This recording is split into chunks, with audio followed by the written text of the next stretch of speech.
Sa patuloy na mas pinaigting na kampanya ng Philippine National Police laban sa iligal na droga, naaresto ang isang 27 taong gulang na lalaki sa matagumpay na bypass operation ng Provincial Drug Enforcement Unit, Guimaras Police Provincial Office sa Barangay Maclean, Buenavista, Guimaras nito lamang ika-2 ng Disyembre taong kasalukuyan. Kinilala ang suspect bilang alias Mark, residente ng Purok Dancing Lady, Barangay Supang sa nasabing bayan. Nakuha mula sa kanya ang 5 sachet ng hinihinalang shabu kasama ang bypass item na may kabuuang bigat na humigit kumulang 11 gramo at may tinatayang halaga na 77,000 piso. Sa kasalukuyan, nasa kustodiya na ng Buenavista Municipal Police Station ang suspect habang inihahanda ang kasong paglabag sa Republic Act 9165 o ang Comprehensive Dangerous Drugs Act of 2002. Ang matagumpay na operasyon ay patunay ng walang sawang dedikasyon ng kapulisan na wakasan ang iligal na droga sa lalawigan. Patuloy namang nananawagan ang Police Regional Office 6 sa publiko na maging katuwang sa kampanya sa pamamagitan ng pagbibigay ng impormasyon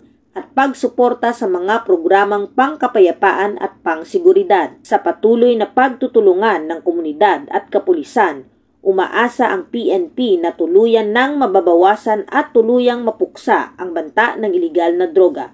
Isang hakbang tungo sa mas maunlad at mas ligtas na hinaharap. Mula dito sa Police Regional Office 6, ako ang inyong Police News Network Correspondent, Patrolwoman Andrea Dominic de Palobos, alagad ng batas, tagataguyod ng balitang pulis.